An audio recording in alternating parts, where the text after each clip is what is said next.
What's up mga ka-laptop now? For today's video mga laptop is nandito tayo ngayon sa ating mini fish barrack. So ngayon mga laptop is papalitan natin ng trapal yung sa laptop natin, no? So sa koi pala.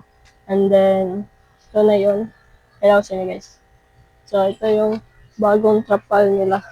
Yeah. So kakabili lang natin ngayon mga laptop, and then asikasuhin din natin ngayon kasi para mas ano siya, mapalitan na natin, no? And kunin natin dito guys sa, no, kunin natin sa koi muna. Yan. So, yun mga laptop, sikasuhin muna natin ito ngayon, no? Papalitan natin ng bagong trapal. So, mabilisan lang to kasi mag-time-lapse lang tayo mga laptop. So, let's go. So, yun mga ka-laptop na, ito na yung mga kois natin. Yan. Ang laki na nila. Ano? Ang laki. Oh, diba? Maganda din yung mga kulay nila, no? Sobrang healthy. Then, dito din sa kabila. Yan, sobrang healthy na ang mga kois natin. Yan. Okay. So, kailangan natin silang tabunan. So, may natira pa dito, no? So, ayun, kukunin natin yung mga maliliit at ilagay natin dito. Yan siya. So, daliin lang natin guys para hindi sila ma-stress. Let's go!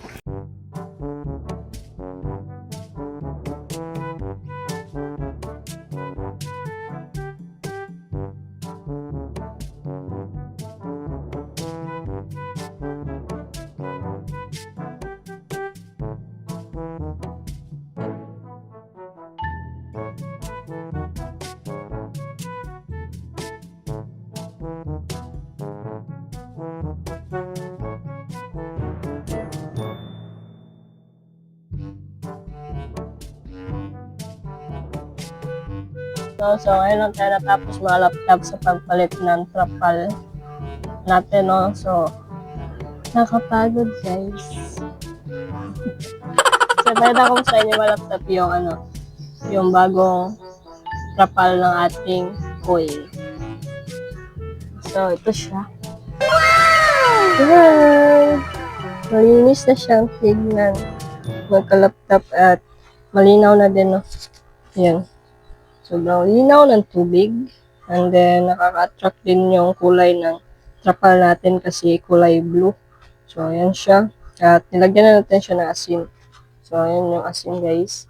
So, nilagyan natin ng asin dito sa tubig nila, no? Para makondisyon sila and then hindi na sila ma-stress kasi na-stress sila mga laptop yung palagay natin sa sa mga storage box, no? So, yung isang buntot ng koi king natin, yung koi fish natin is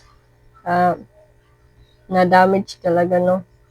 Yan, na-cut siya. So, sana is yung guys, yung buntot niya. Parang matubuan ba. So, wala silang ganang kumain mga laptop. Siguro, na-stress pa sila or something, ganyan. So, yan, parang simple yung ref tab nila mga laptop. Sarap ng maligo dyan. So, naman sa goldfish. Yan. Yun na yung goldfish guys. So, yan. Yun lang muna mga laptop. Hindi mo tayo maglilinis dito sa ating mga gapis at saka sa molly. Kasi nga, napagod tayo. Pagod tayo sa pagpalit nito ng, ng trapal at paghakot din ng tubig, no? So, siguro 15 yun balde. Yan, yung ginamit natin. Balik-balik dito, no? So, ayan. Nakapagod talaga maging fish keeper. So, ayan guys, sa susunod na araw na to natin linisan yung sa gapis at saka sa mga mollies natin at dun sa goldfish din natin, no? So, madali lang naman yan. So, ito lang talaga yung mahirap kasi nag-ano tayo ng trapal.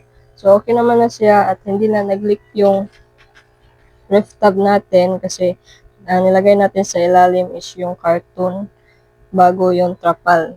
So may alalay dyan sa sa ilalim, no, para hindi madaling masira yung natin, yung trapal. So yung una kasi mga laptop, yung tarpaulin is direkta talaga yung paglagay. So walang karton sa ilalim, no. So ngayon nilagyan ko ng mga laptop para hindi siya madaling masira at may support din siya sa ilalim, no. So yun lang, at makain na natin sila, and then ayun, kain na sila lahat. So mapakain din ako dito sa ating mga isda. Ayan, nagpalambot muna tayo ng Koi King. Yun na. So yun mga laptop, yun lang lahat, at masaya na tayo kasi bago na yung kapal natin. So yun mga laptop, no, salamat pala sa panonood, and then yun na yung update sa ating Koi King, ating koi fish pala na mga isda. Ayan. At bago na yung natin, yung trapal. So hindi na siya maglilik mga laptop. So yun lang, no. Kung gusto mo lang ng bagong update, ayan. So pang-subscribe na lang mga laptop at i-click yung bell para like updated sa susunod nating upload. So yun lang. Peace out.